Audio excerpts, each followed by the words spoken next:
Hey, it's Chuck. We are not bemoaning the noon kickoff. We are now owning it. It's a badge of honor. We're the lunatic fringe that defines our coach's legacy when it comes to this game. They don't get to define that outside the family. We're cut from a different cloth for Ohioans. He's got it all, man. He's even got the jaw. You know the jaw. You see that jaw and you're just like, yeah, man, that's a dude. Do I want Michigan to beat Oklahoma? No way in hell. I don't know what world I'm living in. This is insane to me. And if you saw my outburst, I apologize. It's showtime now. It is showtime, and welcome into Buckeye Huddle Primetime. Appreciate y'all so much for joining me on a Wednesday, and we are here, of course, every Monday and Wednesday. My man has a question that needs to be answered. Thank you for putting that in the chat. I wanted to address that with you guys tonight. So, obviously, this is a show I like to talk to you guys. It's an interactive show. That's the whole point of it. If you want to get something on the show or want me to respond to something, you can always obviously put a super chat in, but you don't have to do that. There is a new feature on StreamYard, which is the program we use to stream the show. And all you've got to do if you want, so I'm doing this by myself. I don't have a producer. So it's hard for me when I go to the chat to sift through who's talking to me or who's talking to each other. So if you want me to see it, put a question mark after whatever you put in the chat. And if you put a question mark, whether it's a statement or a question, I'm going to be able to see it. There pop up a little box that has a question. So when I scroll through, I know who's directing it at me. I'll be able to get to it quick, and that'll make it just much more seamless. It's a really nice feature, and I'm really happy that they added it. But Ohio State, Washington, guys, it's about here. Washington coach Jedd Fisch spoke the other day at his press conference. I do my notes, text to talk, talk to text, text to talk. Anyhow, it always corrects Jedd Fisch to jellyfish. And that started like last year. And I've just been calling this guy jellyfish in my head ever since. So if you hear that slip, I'm talking about Jedd Fisch. And this guy's got a voice like he smokes 2 packs a day. Listen to that press conference was something. Very respectful to Ohio State, as you'd figured. Very respectful to Ryan Day, to Matt Patricia. He did slip in there. And that's why they're the number 1 team right now. He didn't give it the emphasis, but, I don't know. Was that intentional? It might have been. Obviously, 2 other really big games going on in the primetime spot. Jedd Fisch pointed that out at his press conference, that the Ohio State-Washington game is the game of the week because the other 2, Georgia and Alabama and Oregon-Penn State, are both in primetime competing with each other. And the 3:30 spot, all eyes on CBS for Ohio State at Washington. And it'll be interesting to see what kind of number that Ohio State and Washington does versus those 2 big games in primetime. And I can't express to you how annoyed I am that we've got those 2 awesome games on at the same time. Like, that is just, someday this will be fixed. Obviously not yet, but those are 2 mammoth games for the SEC and the Big Ten. Looking at that Penn State-Oregon game, I was thinking, like, that's the biggest non-Ohio State, I don't want to phrase it that way. So a game that neither Ohio State or Michigan were involved in, like 2 other Big Ten teams that aren't Ohio State or Michigan. This one's huge. This is like the biggest early season Big Ten game there is. And I'm really excited for that one as well. I don't know who we're rooting for as Buckeye fans. Like, what's the more advantageous route for us? I don't know. But it's going to be a fun one. But the Ohio State game is huge. Tonight, I've got my 10 pressing questions for this game. So every week heading into the game, I don't do the bold prediction route. I like to ask questions about the team, about players. And then when I come back in my post-game show, I go over what the answers are to those questions. And I want to go over a few things that Ryan Day had to say in his press conference yesterday as well. This game in Seattle, one of the more interesting ones for Ohio State this year, and it was always going to be. I've been kind of looking forward to this one since the schedule came out and noting it as a really tough spot. Not necessarily a really tough team, but just a tough spot to go out and play early in Seattle. Nice that you had a bye week before it, or is it? We'll get to that in our questions. But I always thought it was going to be a challenging matchup. And to me, the most exciting thing about the Big Ten expansion, being able to see these new stadiums, to see these new matchups, conference play that we never see, these exciting conference matchups. I mean, we're so used to the Big Ten conference slate being relatively boring if it didn't include Ohio State, Penn State, or Michigan. there would be some Iowa or Wisconsin matchups that would be exciting from time to time if they were both good. But other than those three, now it's different. Now you got Washington playing good, you got Oregon, and you got SC. And in addition to that, you add those really 4 awesome stadiums when you add the Rose Bowl with UCLA. So you got 4 cool new venues. And last year, watching Ohio State go out to Oregon, watching Penn State go out to USC, Penn State won that game. That game, by the way, the last game that Drew Aller threw for over 250 measly yards. That game it feels so long ago. I'm sure you guys remember that one. It was a really crazy back and forth, wild game. Tyler Warren bombs to him. It was just a crazy game. But the last time he threw for 250 yards, this guy has regressed, man. This guy has regressed. But Michigan, they went up to Washington last year. They played a night game. Now, it is a more hostile environment playing there at night. What's up, Jake? How you doing, buddy? Definitely. But I got to be honest, I would have loved to see the Buckeyes play this game at night out there. The atmosphere watching that Washington-Michigan game last year, the lights, the setting, it almost had like a purple hue. I don't know if it was just all the purple in the stadium, but it was just the coolest look. And I am a big lover of the Washington uniform now. It's in my top 10. Washington in the top 10 for sure. Buckeyes are number 1. Washington's a really unique program. They're always a bit underrated. And we can kind of see right now how they're being underrated so far this year. Like, they didn't get a single vote in the top 25 from any of the pollsters. Not a single one thought that they were worthy. Now, I can see why they wouldn't be rated, right? But that not a single one had them in the top 25, a little odd at 3-0 with the way they've been just bombing on guys. Now, you could say they didn't come in with big expectations, and that's true. They did not come in with big expectations, but we're all looking at this 3-headed monster of Jonah Coleman and Denzel Boston and Damon Williams. And the thing is, we all knew about these guys coming into the year, right? Like, Big Ten folks were talking about these guys coming into the year. So, you kind of could expect that they were going to come in and be a pretty quality team. They got a head coach who's come into college football and done nothing but been really, really good. So why didn't they come in with bigger expectations? It's just such kind of an off-the-radar good program. And it's somewhat understandable as they're way up in the Pacific Northwest. When I think of the state of Washington, I don't think of football. When I think of Seattle, I don't think of the Huskies. But they love their dogs and they support them. Obviously, an awesome stadium, a great venue. They got a national championship in my lifetime. You can see that behind my head there. I hung that up today from over there. I was thinking, I've got a piece of memorabilia from probably every single program that Ohio State plays this year. So I'm just going to start tacking the opponent back behind my head. Of course, Washington has a bitter rival, right? Oregon. And I did not know this until recently. So when we talk about the Oregon-Washington rivalry, they got a similar dynamic to Ohio State and our rival. In this particular instance, Washington is the Michigan. So I didn't know this until the Oregon fans educated me. And over at Juck on Bucks, mostly Ohio State fans, but we got some other fan bases that hang around. Oregon is the second most represented. So I'm familiar with a lot of the Oregon program now. And the Ducks informed me that Washington looks down their nose like they think they're a high and proper school, and Oregon's like a podunk country school, and they let anybody in. And think, okay, well, we can certainly relate to that, right? Like the looking down the nose. So Washington in that regard is the Michigan in that rivalry. However, Washington has all the stats over Oregon.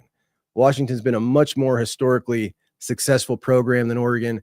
But if I told that to my kids, they would never believe it.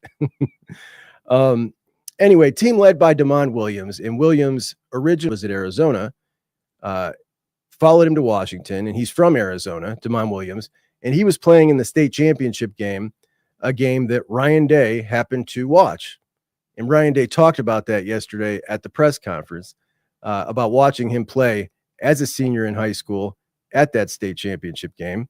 The acceleration that he moves with is difficult. It's a challenge. And, but not only that, I mean, he's very accurate with the football, makes good decisions, doesn't turn the ball over. extends plays. He's a weapon in the run game because he can equate numbers. Man, he's been very accurate. So it's a great challenge for our defense. Yeah, when you see the way he said that act, man, he's been very accurate. The dude's great. He's a great young quarterback. And the Bucs got their hands full here. Now, we've heard a whole lot about this guy this week, and I've certainly added to that. It's almost getting to the point of oversaturation, I think.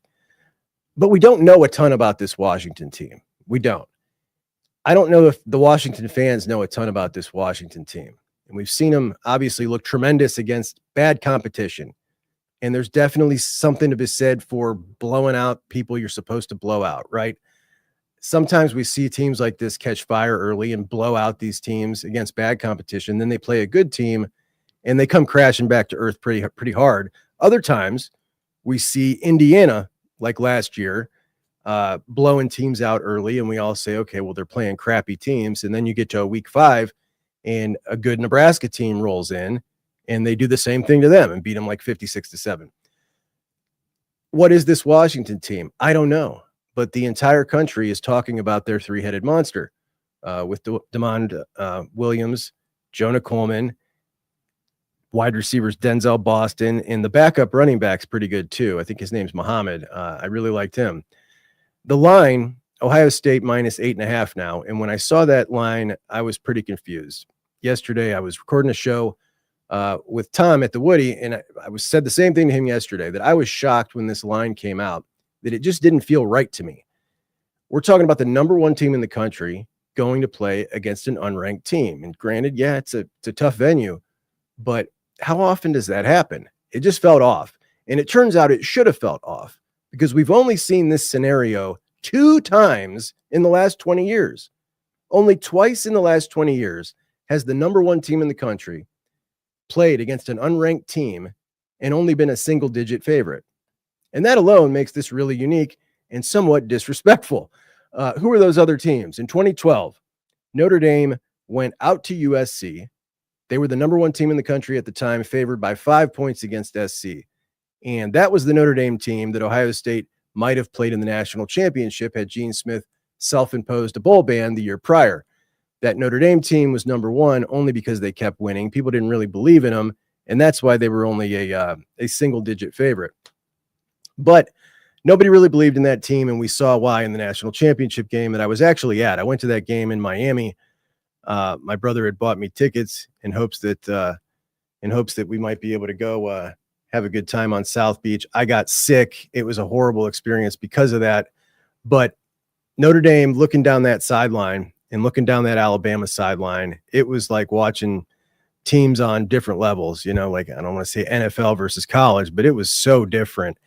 Obviously, Alabama waxed them in that game. The other number 1 team to play an unranked team with a single-digit point spread, 2014 Florida State. They were number 1, favored by 7.5, and that was against Florida. They won 24-19. So that line was good, pretty accurate line. But it just feels a little disrespectful to this Ohio State team, the defending national champs who've looked fantastic this year so far. The disrespect, nothing new under Ryan Day. If Urban Meyer was coaching this team, I think it would be a totally different story. For whatever reason, the national media does not give Ryan Day the benefit of the doubt like they give a lot of coaches, even as a national champion. And we see the difference all the time. Kirby Smart, this guy always gets the deference, right? But so do guys like Steve Sarkisian and Dan Lanning, neither of whom has won many big games at all. In fact, they both have lost more big games than they've won. And I'll never understand why it is Ryan Day does not get the benefit of the doubt that he's earned. And he has earned it. The guy's been wildly successful at his job in all but one aspect of his job description. And the funniest thing is he's always favored to win that game. I don't get it, man. But Ryan Day and his Buckeyes, road warriors, Ryan Day on the road, this guy's lost 3 games in his career. Michigan in 2021 and in 2023, both top 3 teams, and Oregon in 2024, also a top 3 team. So his away record actually better than his home record. And it isn't just the odds makers and the media that continually disrespect Ryan Day and the Buckeyes. The fact that this line opened at some books at 11.5, other books at 10.5, and now it's down to 8.5 shows that the entire betting public, they don't believe in Ohio State too much either when it comes to this matchup against Washington. So all we've heard all week is about how great Damon Williams is, and I agree. The dude is good. He's really good. But I've heard just about enough of him to last me till game time. I watched the game against Colorado State. I watched the Washington State game twice, and I watched this dude scoot through these defenses that were just atrocious against very unathletic guys who were playing very undisciplined, sloppy football. Washington State missed 17 tackles. Now, did Washington cause them to miss all those tackles? That was my first thought. So I went back and looked at Washington State's previous game. They also gave up 59 points and 17 missed tackles against North Texas. So no, it wasn't Washington that was causing them to miss the tackles. They're just a trash defense. To be clear, I respect this guy. I compared him to Kyler, but the defense has had a lot to do with this. He's a real competitor, and there's no doubt about it. He's going to get his. Guys like this always get theirs. He's completing 75% of his passes. It's a pretty lethal combination when you're accurate and you can run like that. But I don't think he's going to be able to pass like that against Ohio State. I think the worry here for the Buckeyes and for Buckeye fans are this guy's wheels, for sure. The worry are his wheels. And I just don't think that Damon Williams has ever seen a defense with athletes like Ohio State has. The Ohio State defense in 2025 is uniquely capable to stop the quarterback run. I think it's one of the fastest defenses we've ever seen at Ohio State, with two of the most athletically gifted linebackers we've ever had, and they're playing on the same team. Like in the history of the program, when you look at these two athletes in Sonny and Arvell, the amount of ground that they cover, the length, it's just pretty ridiculous, really. You can factor in Matt Patricia, who's kind of so far taken college football by storm with his defense. I think it's going to be really different for Damon Williams when he is used to taking an angle that he can usually make, and he realizes that these linebackers will take that lane away from him. And it takes some getting used to. It's going to take an adjustment for him. And I'll give you an example of an adjustment. And I'm not comparing Parker Navarro to Damon Williams, but I am comparing a quarterback who's never seen athletes like a defense, are on this defense, and the adjustment that this guy had to make. So Parker Navarro for Ohio, guys played a ton of football. And in the game at Ohio Stadium, Arvell was spying on him. And Parker Navarro rolled out left. And on this particular play, he thought he had enough time to get the pass off, saw Arvell coming the whole time. And Arvell made his break, and it was like he was shot out of a gun. And this dude could not come close to getting this pass off. And he was stunned. He thought he had plenty of time, and he didn't. Obviously, we know Arvell batted that pass down. Kenyatta picked it up, went to run to the end zone, and Parker Navarro was so frustrated by what had just happened, he took a kick at Kenyatta's legs. But it's that adjustment right there that is going to be the same thing for Damon Williams when he's running. He's never seen this kind of speed. He's never seen these kind of lanes close down on him like this. And keep in mind, he's got to take these hits too. And he's not a big guy. People talk all the time about how small Julian is. Julian is a larger man than Damon Williams. He's listed at 5'11", 200. You can usually say, all right, well, that means he's probably 5'10 and a quarter, 195. And that's a small football player to be taking hits from animals like are on this Ohio State defense. So with that said, let's get to our questions, and then I'll give my prediction from the game after our questions. Question number one, what can the Bucks do about the trend for the West Coast trips from these Big Ten teams? Can they buck this trend? These teams from the East in the Big Ten heading out West, it's been a real thing. When we look at the amount of times that these East Coast teams have gone out there and won in the Big Ten, it's only happened 3 times so far. You're going out to USC, UCLA, Washington, and Oregon. 2 of those 3 wins have come at UCLA, so the trash team. And the other win, the only other one we saw, was Penn State going out to USC. And again, that was a really close, tough, challenging game. The Buckeyes, of course, lost at Oregon. So there's a big trend here. It's really difficult. There's certainly something to it.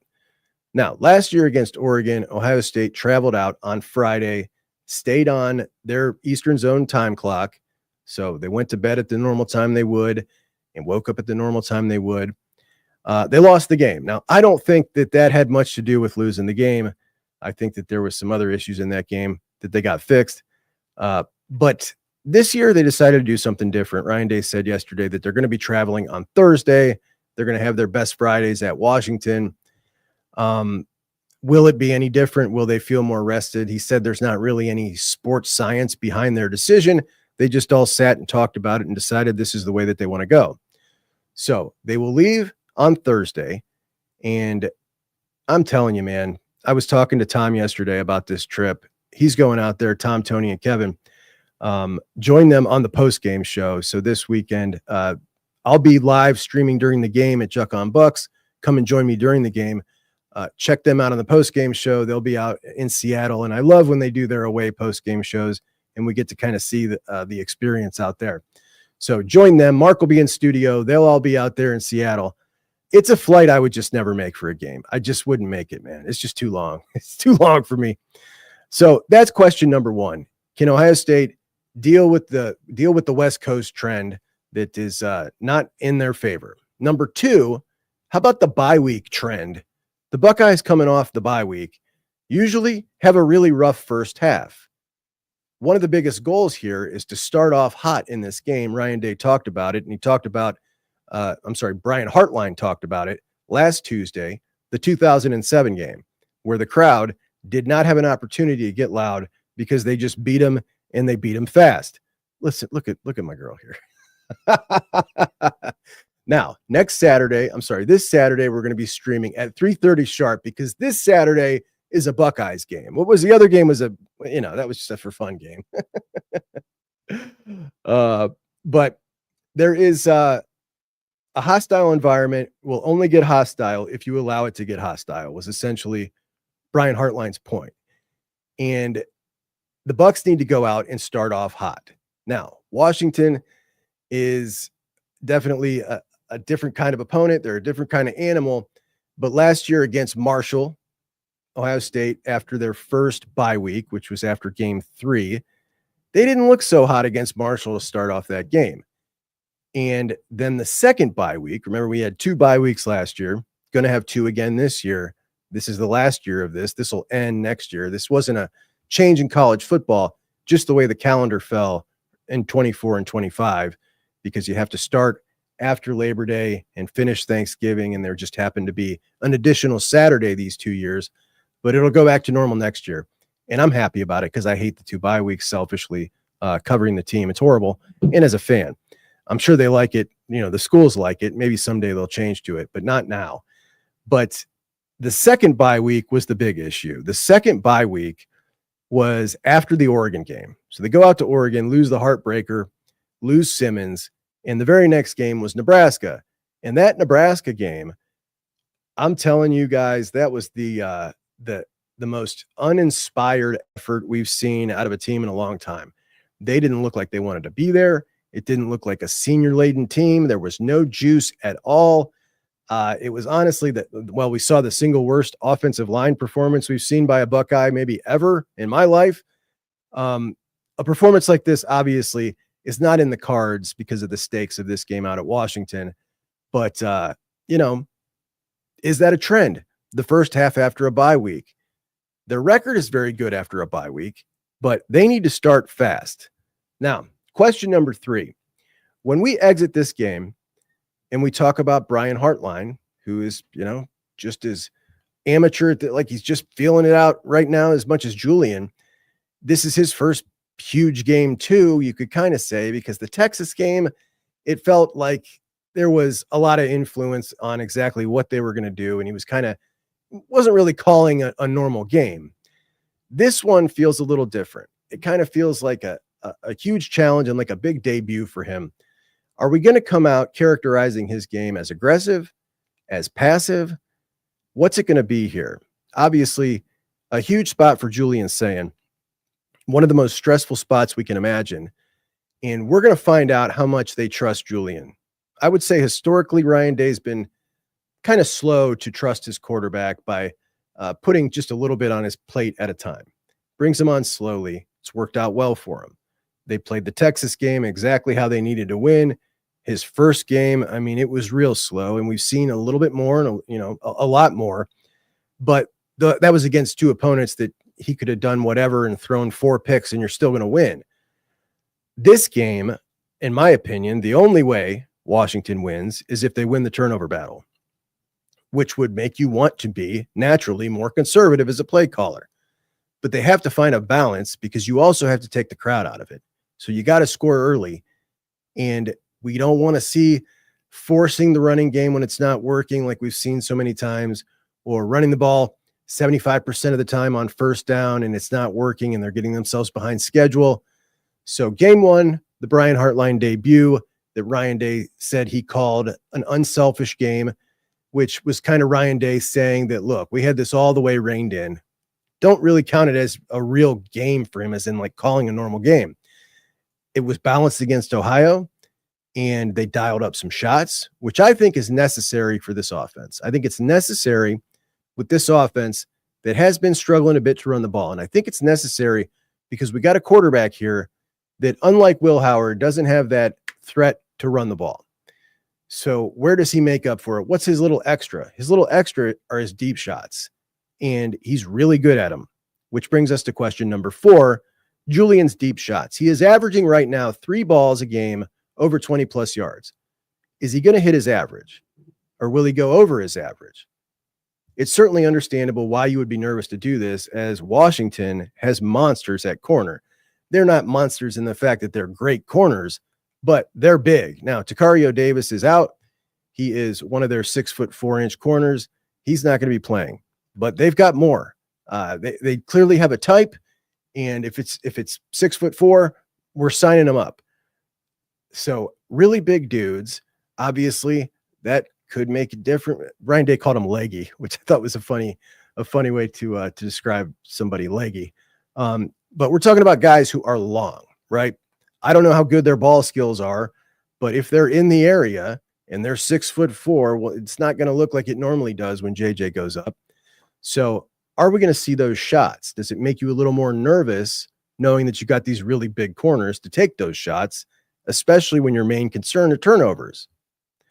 But like I said, I think this is part of Julian's game that I think is an absolute must to take advantage of when you got the receivers that Ohio State has. And so far, Julian and his receivers have rewarded them for dialing up these shots, as he is a perfect 9 for 9 on throws of 20 plus yards down the field.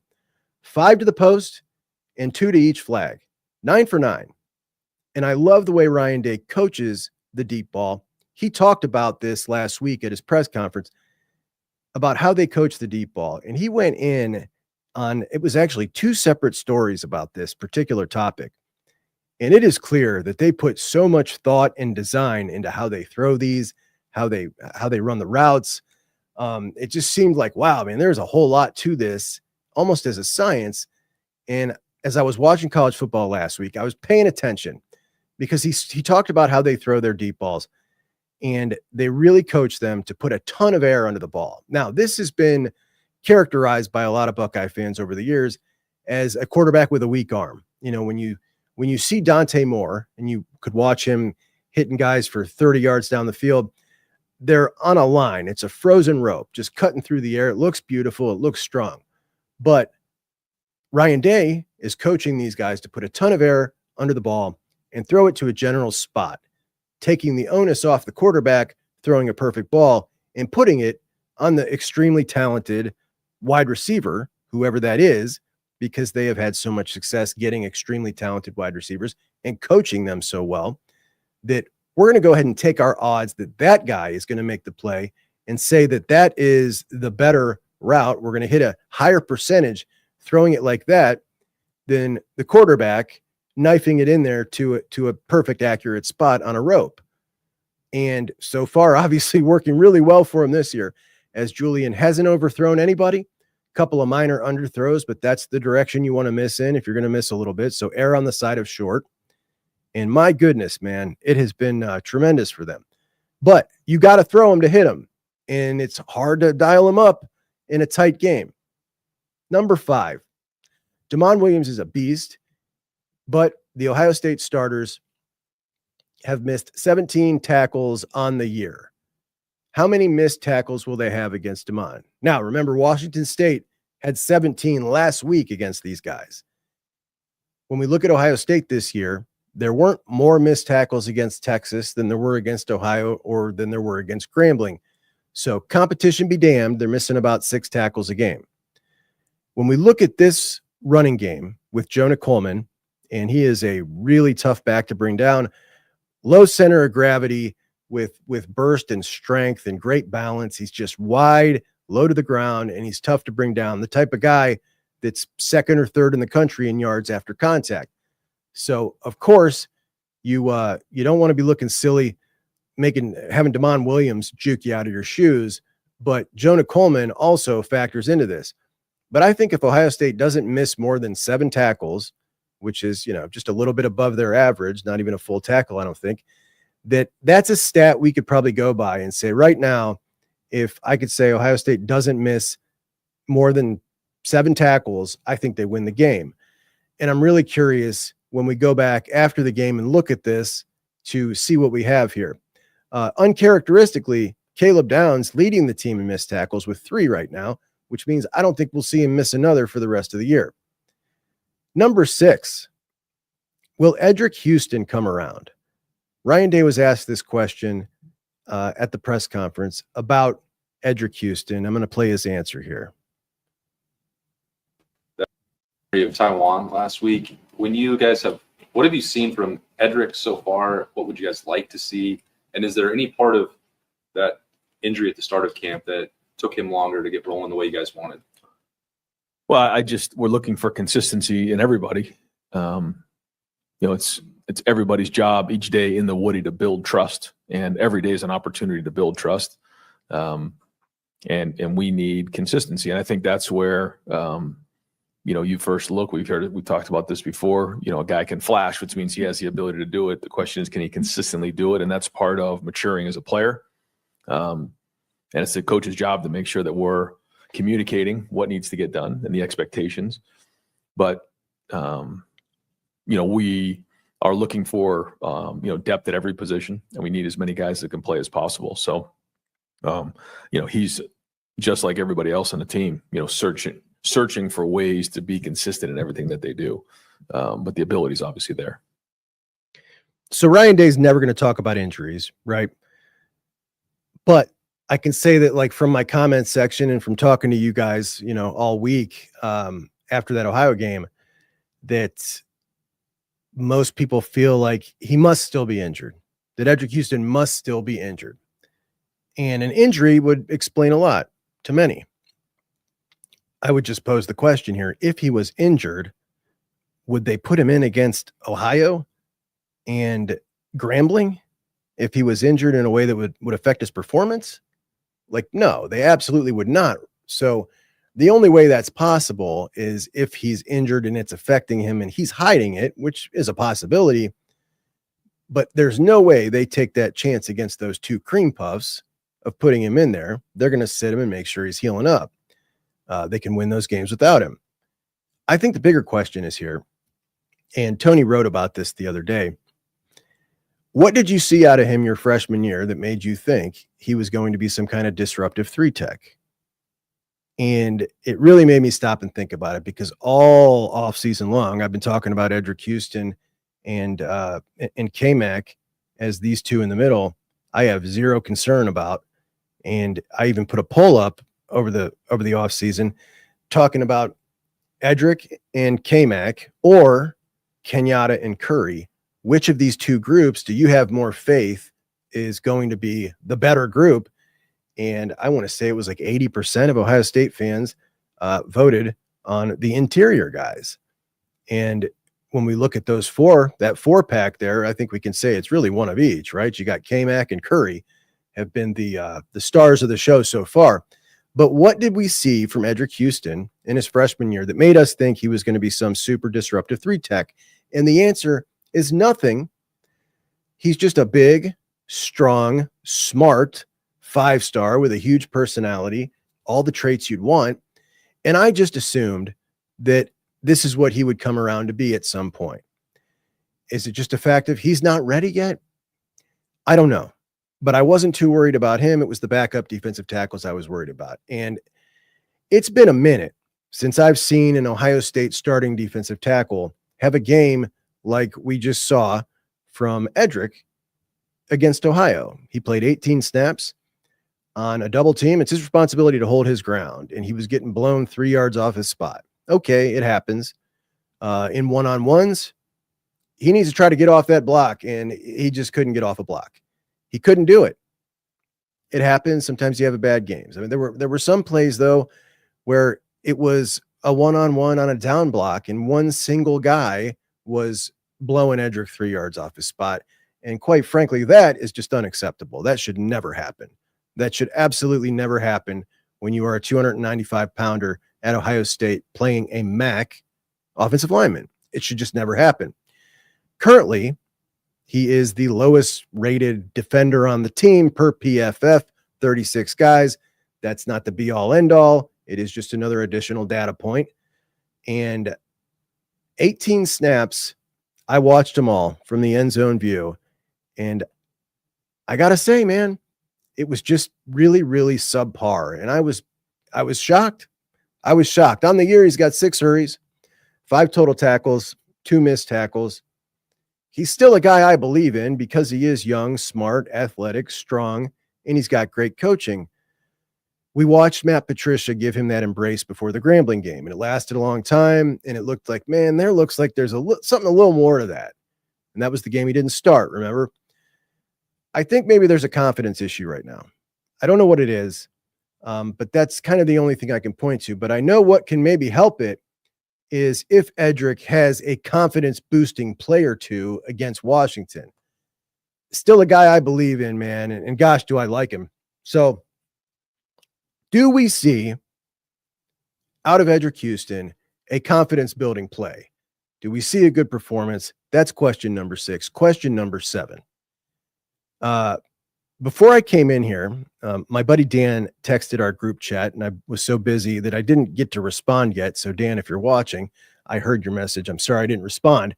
But he said, everybody's talking about Damon Williams as a run threat and Arvell spying on him. And that's what we've seen so far this year. We've seen Arvell take the role of the spy against Arch, against the Grambling kid, and against Parker Navarro of Ohio. And he said, I actually think it's going to be Caleb as a spy. And that is one hell of an interesting thought. We've seen Caleb spy, and he is excellent at it. And Damon is a bit of a different dude than Arch or Parker Navarro or the Grambling cat. I would certainly feel confident with Caleb in that role. And obviously, you're going to lose him in the back end. But I think Dan might be onto something. I think he might. So question number 7, do we see Caleb or Arvell in that spy role? Maybe a mix of both. I don't know. We'll see. Dano might be onto something. At number 8, at the press conference, my buddy Dylan Davis asked Ryan Day this question. Right after the game, the OU game, you talked about kind of trying to find that rhythm for 3 running backs. Is it possible that, like, maybe in a position where rhythm's an important thing, and maybe there are too many focus in the fire trying to play 3 running backs and get 3 running back carries, or is No, it's a good question. How do you get everybody into a rhythm of the game? Each player is different. You kind of saw last year how we did it. Some guys got hot that game. We played them, but it's a long season. So we're sort of looking at it that way, that we need, all the running backs throughout the season. And, however that shakes out, we'll see each week. We'll look at the game plan. We'll look at where we are. We'll look at the health of everybody and then figure out who deserves carries. There's no question that, Bo did flash last game. And so we're going to keep building on that as we move forward. 3-back split. Obviously been a ton of talk about this since we've seen Bo's performance, and you obviously came into the season thinking, all right, it's going to be CJ and Peoples. A lot of people under the impression that it's not really advantageous and it's tough to get 3 backs in a rhythm. So you're actually not really getting the best out of any one of those backs if you're running 3 in there. Is that true? Is that one of those old conventional wisdom type of things that really don't have a whole lot of data behind it? The old, this back gets better the more he gets hit, that we've heard announcers say for years about a workhorse back. I don't know. Does a back need to feel the rhythm of the game? Is that all true? Is it true for every back? True for some? I don't know. But Ryan Day has said that he thinks they all offer something a little different. And does he really think that? I don't know. He said that publicly. It's true that they are all slightly different backs. And that I agree with. I'm not so sure they all offer something unique. Obviously, CJ's a big back, and they've been trying to kind of use him in more of the physical role, a big, burly, physical back who is definitely the best in pass protection. He goes at it like an animal too, which I love to see. But as far as yardage, he's been terrible in yards after contact. He has little guy numbers when it comes to yards after contact. He's a back that runs towards contact, but he's only broken 1 tackle out of 30 opportunities, and that's not good enough. He makes the wrong cut oftentimes, and really watching him against Ohio getting stoned at the 2-yard line in a one-on-one, meeting a 200-pound safety in the hole, I'm sure he had a really rough time watching the film review with Coach Locke and the boys after that one.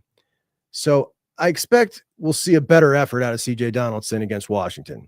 But it is clear, like when he runs, it's kind of a straight up and down. And you're like, yeah, that kind of looks like if you converted a wide receiver to a running back, which is what he was, a wide receiver and a tight end. But for me, when it comes to the pass protection and the hands out of the backfield, there is some uniqueness there about him. When we look at Bo, there's definitely a lot of unique about Bo. And that really, he's the only one of these who can consistently bust off chunk yardage. Ryan Day, addicted to the explosive play, or the X play as he calls it. And Bo's the guy that gives him the opportunity to get that consistently if it's there. I also think he has the best vision on the team, and he really has a good ability to get skinny in small spaces. I think that if given the opportunity, Bo would be the best running back down by the goal line. And the last time I talked to Bo was in like June, and he was 223 pounds. CJ Donaldson was 227 coming into the season. I think he probably put on a couple. He's probably up about 5 right now. So he weighs a little more than Bo, not much. Bo was repping 455 on the squat rack. He is crazy powerful after contact. We've seen it already. He's just harder to bring down than both of the other two. And keep in mind, we're seeing everything the coaches are seeing when it comes to this. They're not seeing in practice who's better by the goal line. We're seeing it with them in live time. They don't tackle to the ground in goal line. Ryan Day talked about you got to kind of use your imagination with the backs in practice. So just based on the fact that CJ has not done great by the goal line and the fact that they're not seeing what Bo can do in practice by the goal line, I think that we're going to see if they get those reps against Washington, Bo will be in there by the goal line. I think that in the second half, there was a question at the press conference in the second half about James Peoples, the second half of Ohio. James Peoples, did he run better in the second half? And Ryan Day said he did have a better game against Ohio. He hit that 17-yarder, which was nice. They were running him on some counter. The lanes were kind of wide open. I don't think that anything James Peoples does is better than either CJ Donaldson, which I would say his best attribute is his pass pro, catching the ball out of the backfield. I don't think James does that better than him. I don't think James has better vision than Bo. He's not faster than Bo. I don't think he's more elusive than Bo. So there's nothing about James's game. He's a well-rounded back, but there's nothing about him I think that is, pops out as, or here's the thing that he does better than the other two. I could be wrong, but that's the way I see it. So when we're looking at these three backs, I think that the perfect mix really in a perfect world against the more difficult opponents would be you're closer to Bo Jackson at 12 to 15 carries, and CJ and Peoples are splitting the other 12 to 15 carries between the two of them. Games where Ohio State's a 17-plus point favorite, probably no extra reason to put those extra carries on Bo. But in games like this one, in Washington, this is a unique one now, right? It's scary with a freshman running back and a first-time starting quarterback when turnovers are what can get you beat. But you're in this conundrum where the only guy who's really made the running game look like it's working is Bo. So what's it going to be? What's the carry split going to be? It's just Tim79 says, I thought Juck would take 10 questions from the fans. Turns out he asked himself 10 questions. That's funny, Tim. I'll take 100 questions. You can ask away as soon as I'm done with mine. I get mine first. Zach thinks Bo should get 60% of the carries moving forward. He's just a different caliber of back than the other two, and there's no doubt about that. Question number 9. Here we go. Is this a game for CJ Hicks? Is this a game for the converted linebacker who is averaging 15 snaps a game right now at defensive end? He's got 4 tackles on the season. He's got 4 quarterback hurries on the season, just 1 missed tackle. This week, facing a running quarterback like this, you really want as much speed as you can get everywhere on the field. And when we look at the attributes that CJ Hicks offers, when we look at the other guys, like, this is not a game I want to see a whole lot of Bo Atkinson. We'll put it that way. With Damon Williams, I would love to see Kenyatta and Hicks with a lot of snaps out there on the end in the over package, the 4-man package. So this could be a potential opportunity for Kenyatta and Hicks to really excel. They got to focus on contain, right? They're not trying to get too far upfield, try to keep him and push him back inside, and then have the opportunity to shed their block and go make the tackle. But even if they don't, if he gets by him, to pursue him down the field. This is the type of guy you need all guys pursuing, because when he makes his cuts and he's coming in and out, there's a lot of opportunity if you're hustling for guys behind him to come and make that tackle. And this is where I think you could potentially get the most value out of a guy like CJ Hicks and keep a guy like Atkinson off the field because he's, doesn't got anywhere near the speed. Question number 10, Lorenzo Styles. Lorenzo was injured in the game against Ohio, in a game that he had obviously that one really bad play. Is he still injured? We've heard that he's not. We've heard that I've heard rumors that he still is. I don't know. But the question is, if he is and he doesn't play, do we see the same package for the entire game, which that they brought in to substitute, which was Jermaine Matthews at nickel and freshman Devin Sanchez at corner? Do they trust him like that? Or do we see Bryce West, who is Lorenzo's backup, just come in and keep Jermaine at corner? Bryce West, crazy fast, and this might be a really good week for him to play if you're trying to get your most speedy crew on the field.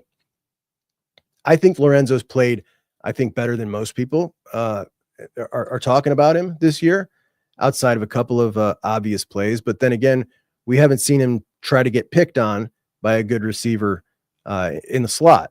And when it comes to that, I think that's where Bryce West might excel a little more. But in this particular game, you're going to want speed at nickel. You want a guy who's a sure tackler. What is your best option? I don't know. It's probably Lorenzo. But if he's injured, is it Bryce West, or is it bringing up Jermaine and trusting Ennis to come in and play the entire game, which, a scary proposition. Again, anytime you're putting a freshman in a spot like this, in a place like that, it's pretty scary. Bonus number 11. Is this the Brandon Ennis game? Is this the Brandon Ennis game that we've been looking for in the slot? BI, the slot receiver that played them for Washington State last week, got 7 receptions. And Julian Sayin, we thought would be a guy like most young quarterbacks who relied on his tight ends and his slot receiver early on in his career. Turns out he's been relying on Jeremiah Smith at varying distances of the field. The connection's undeniable, and that's obviously the best case for us, right? But could you imagine if he was using his tight end and Ennis as his security blanket, and they were getting the 11 and 12 targets, and Jeremiah was only getting 5? People would be going nuts. Instead, everybody flipping out that you come out of a couple of games with Brandon Ennis not getting much run. Instead, it's going to Jeremiah, and everybody wants to pound on Brandon Ennis. Brandon Ennis has been vindicated. He was open.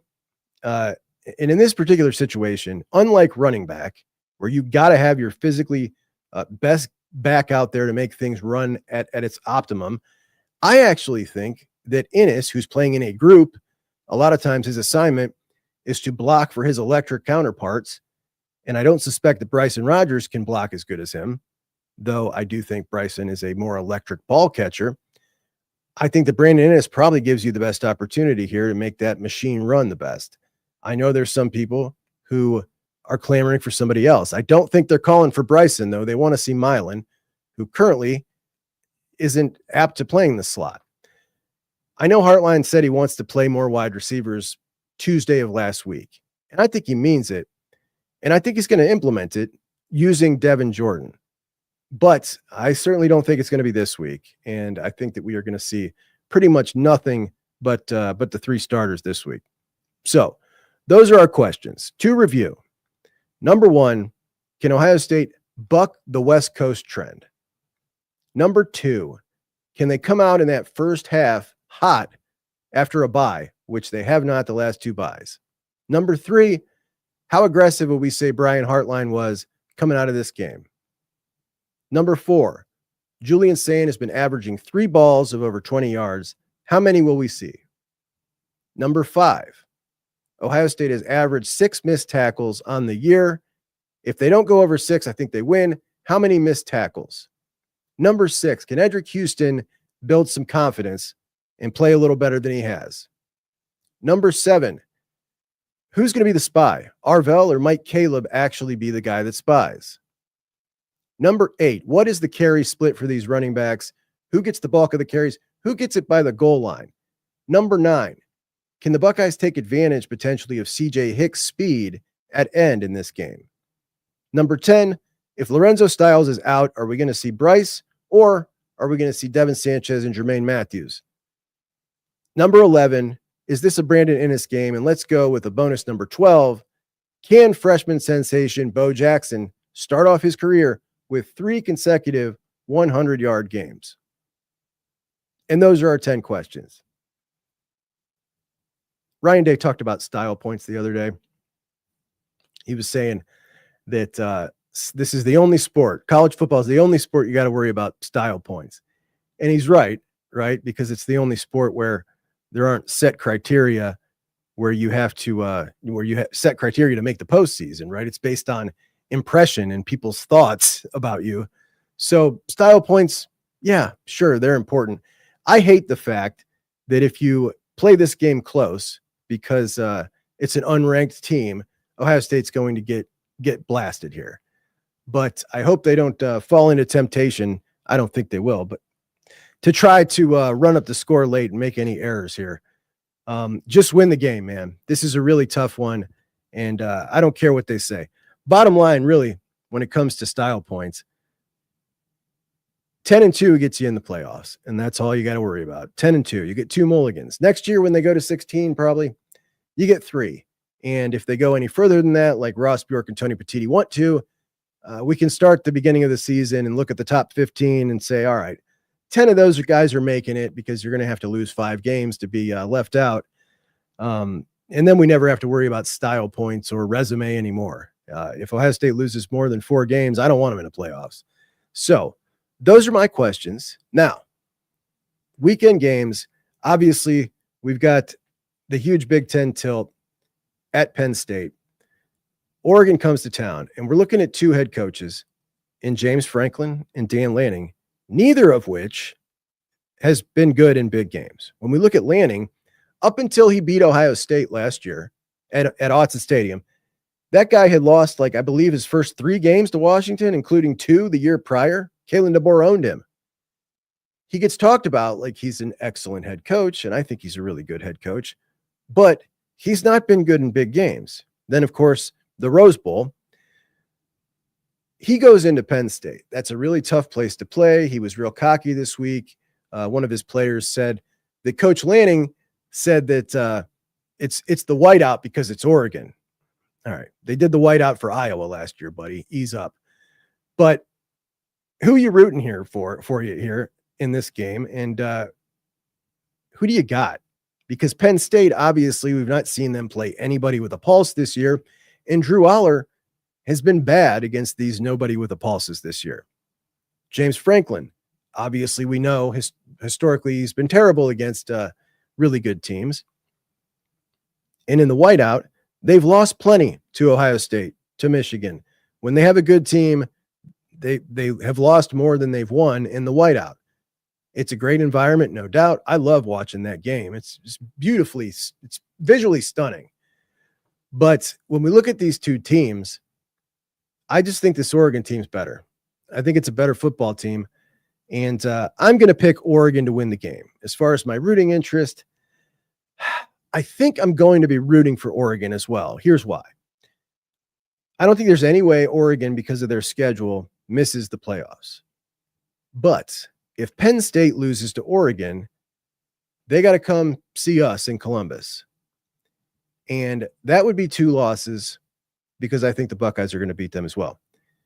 Then it sets up a matchup in Happy Valley with Indiana. And Indiana will go in there to Penn State, and their playoff spot will be on the line. If Indiana goes in there and wins, that's it. They're eliminated in the year that they came in as the national championship favorite, and the do or die year for them with everybody returning, Drew Aller as a senior. And that would just be a tremendous story. I mean, I almost feel bad rooting for that, but yeah, I used to root for teams to lose 1 game. Now I'm setting up a way for them to lose 3 to knock them out of the national championship race. Things are different, man. Things are certainly different. But let's get to you guys. My guy, Buck Vader, what's up, buddy? Juck, do you think Washington will stick with tight man coverage? I do. Ryan Walters, this is what he does. And I just don't see him altering his plan just because the Buckeyes are really good. I think he's going to coach his guys up and tell them they're good enough. And we all know, particularly with their starting corner, Takario Davis, out, it's just not something when you do something one way to try to alter it for 1 week. It's just it's really difficult to do. Mr. Bucknuts, the backup running back, think his name is Muhammad or Ahmed, is a bruiser. I watched this kid, man. He is a bruiser. He is a big, burly dude. Absolutely. I think he's Adam Muhammad is his name.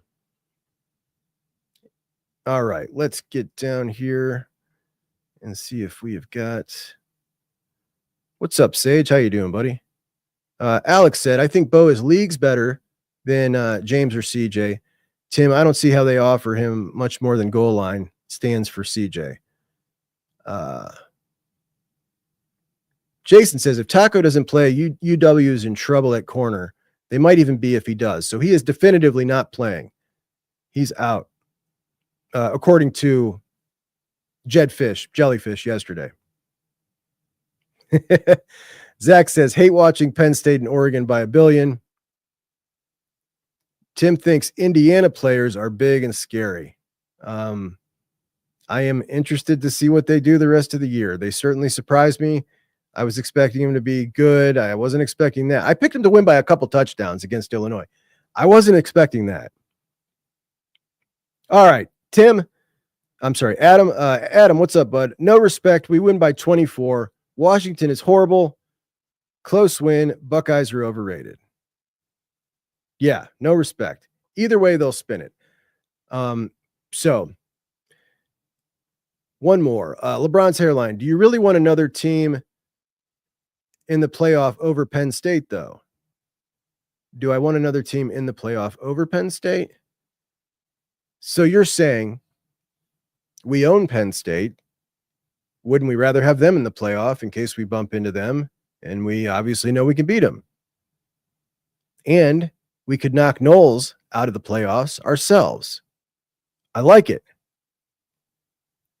I like it a lot. Alex, Juck, how much? Alex, I know this is not, I just want to get you guys conditioned to this. I know that this is not, I'm like right now, because I'm right here as these are popping up, but add that question marks to make sure that it's highlighted so that I can see it next time. See LeBron's hairline, he added the question mark and it shows up a different way so I can see it. But how much of a role will Riley Pettijohn play on defense? Amazing defender. He is tremendous. He's just tremendous. He's ready.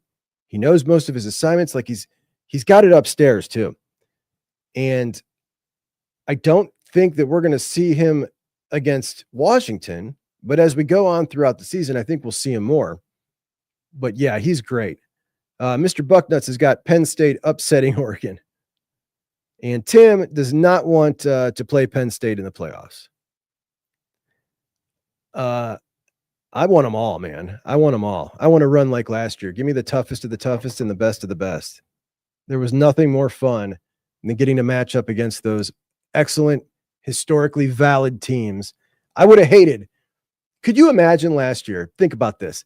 Think about last year and just think for a second, after losing 2 games in the regular season and losing in the game, if Ohio State's route included the first 2 wins over Boise and SMU, and then they won 2 games after that to win the national championship, they would have trashed it to all hell. Absolutely.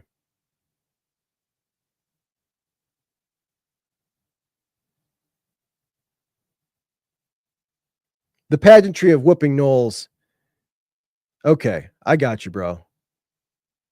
I got you.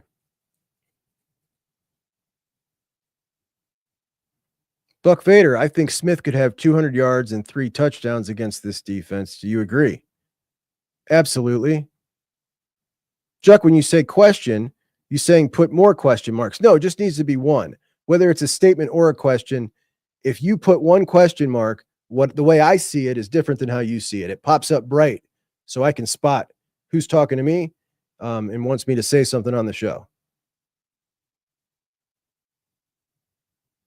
Mr. Bucknuts wants Georgia, Missouri, Michigan in the playoffs. I want Georgia in the playoffs. I want to beat them again. I can't stand them. I'm so sick of them running their mouths. Ryan Day deserved to beat him the last time.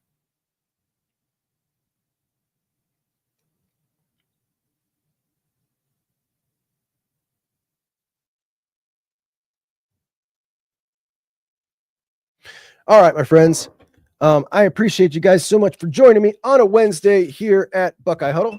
Buckeye Huddle prime time every Monday and Wednesday at 8 p.m. Now, this weekend's schedule, obviously, we've got a couple of Juck on Bucks on Thursday and Friday morning, and then Saturday at 3:30 for the Buckeyes game. We're going to be streaming live on Juck on Bucks. The post-game show will just kind of roll in after, and then the post-game show over here at Buckeye Huddle with Mark in studio, and Tom, Tony, and Kevin will be out in Seattle, and that'll be some really cool coverage. So make sure to tune in to any of those that you can. We appreciate you so much here at Buckeye Huddle. If you wouldn't mind subscribing to the channel and always like the videos, it really helps us out a lot. And check us out on the site. I wrote an article today about our guy Jaden Williams, Massillon linebacker, who really seized the moment with James Laurinaitis coming to watch him play twice in a way that was so electric and so dominant that he earned himself an Ohio State offer as a 3-star, 200-pound linebacker. And that to me is that's what it's all about, man. So love that story. Check that out on BuckeyeHuddle.com. Appreciate you guys so much, and I hope you have a fantastic day. Go Bucks.